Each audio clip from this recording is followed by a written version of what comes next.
can make a change to your stroke that's going to mean that you're not causing pain every time that you swim, and that you don't need to sit out for a day or months at a time in order to get your shoulders right.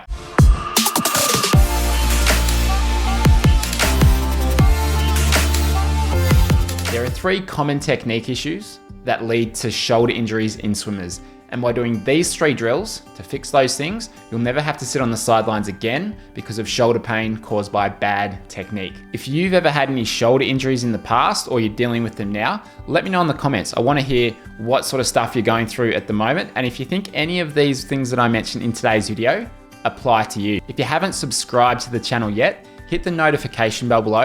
That way you'll get notified every time we release a new video. And in the next couple of weeks, we've got some really good ones coming up with analysis of swimmers' strokes. We've got some really good ones coming up with some key drills that are really simple ones, but you can do these in your warm-up. They're going to help you not only improve your catch and pull, but get better connection through your entire strokes. 20 years ago, there was a study conducted by Toshimasa, Yanai, and James Hay into shoulder impingement issues caused by bad technique. And they found that there were 3 things that contributed to shoulder impingement. I'm going to show you exactly what those 3 things are, but explain them in plain English, because I had to sit down for a long time to decipher exactly what they meant. Because it was very technical terms, and I actually had to go through it step by step in every single sentence and figure out exactly what they were referring to so that I could explain it very simply to you in this video. So I hope I've done a good job. In these 3 things, I actually believe that they missed a couple of other things that can lead to shoulder issues. Now, the reason that I think they missed it is because that they were working with elite swimmers. She's third in between them. Already they've got a little bit away. We've worked with thousands of swimmers in the last couple of years at our clinics and our camps, and we have people who have started swimming only recently.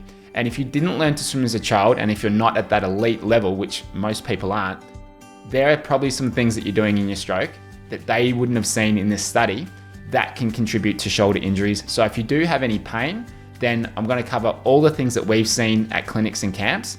And hopefully by the end of this video, you can make a change to your stroke that's going to mean that you're not causing pain every time that you swim, and that you don't need to sit out for a day or months at a time in order to get your shoulders right. So let's have a look at these 3 things that the researchers found. Now, the first finding was too much internal shoulder rotation during the pull phase can lead to shoulder impingement.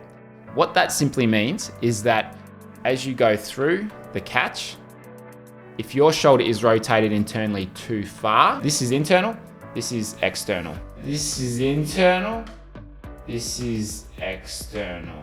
Beyond its comfortable range of motion, that can lead to shoulder injuries. And it's no surprise. I mean, the internal shoulder rotation that you need through the catch is coming up in this direction. But often we see when people try and get the catch, a high elbow catch, where the internal shoulder rotation, which is simply this movement, where that's required, they try and go too far with it. So they roll their shoulder forwards here, and they get their shoulder in a position that is very uncomfortable and not within their comfortable range of motion. And if you are applying any sort of power or pressure during that phase, it's going to hurt. It's going to cause some funny things to happen in the shoulder, and it will lead to shoulder issues. And in one of our recent videos where I talked about how to have an effective catch and what it really means, some of the comments there were referring to having pain during the catch phase.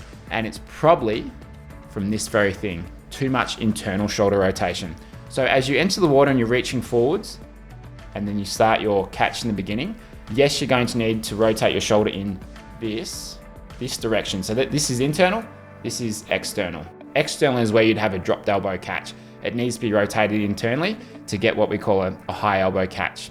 But by going too far and trying to overdo it, then that is going to lead to issues. The second finding was that a late external rotation of the shoulder during the recovery phase led to shoulder impingement.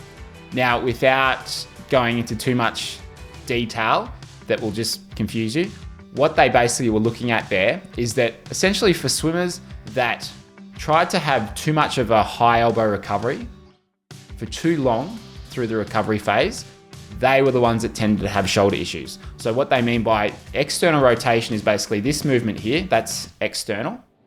Now, when you're coming through in the recovery, so the recovery phase is above the water, that late initiation of that recovery would just mean if you bring the elbow forwards, and then swing the hand in front too late, that will cause the shoulder to impinge up here.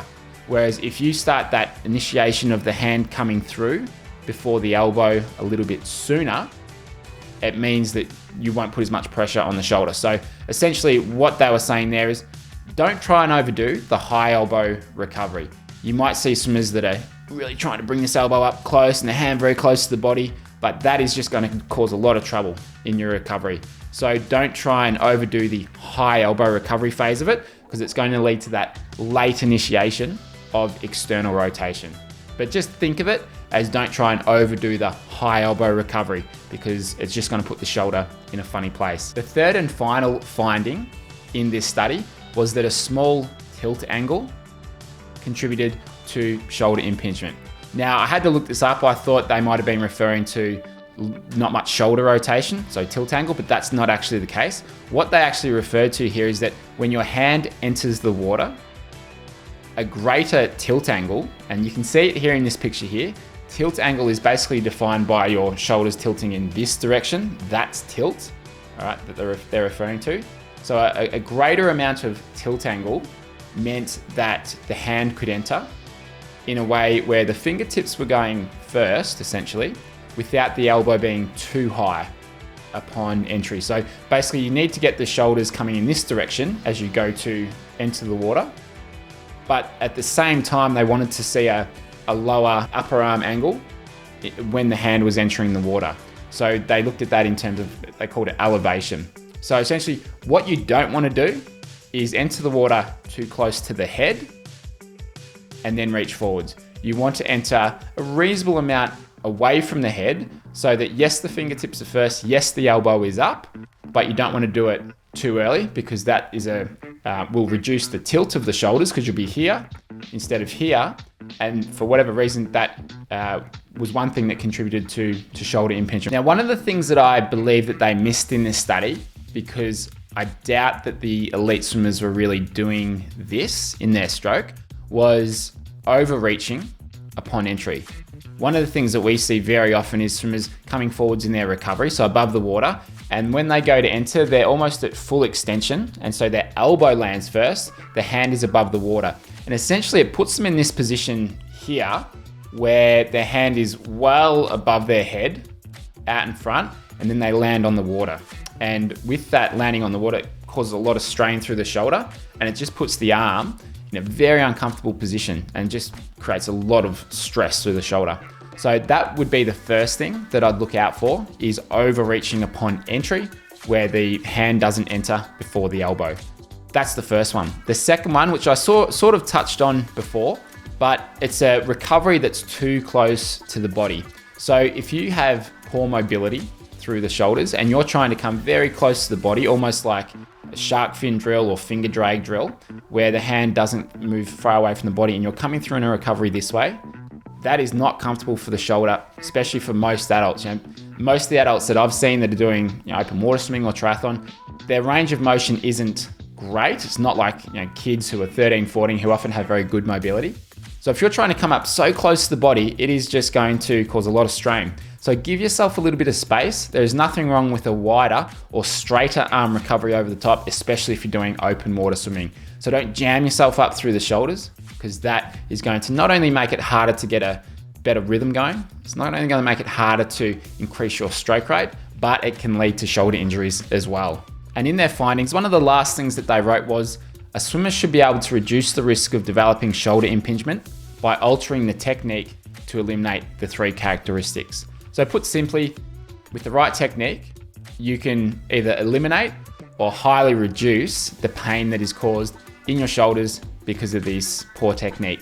And we've seen that across the board. I mean, there've been a number of swimmers that have come to clinics and they've said, my right shoulder hurts when I enter the water or when I go through the pool.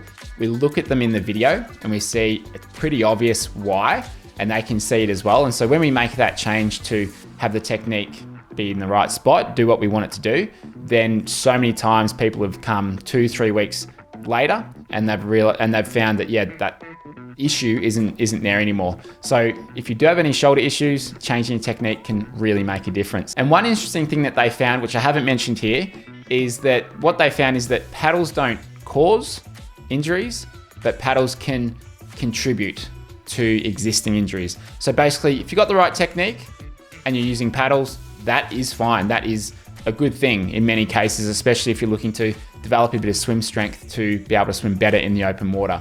But if you've got some issues that we looked at today in your technique, then that's going to contribute to the existing shoulder injuries. So paddles don't cause injuries, but they can increase the injury itself. Thanks for watching today's video.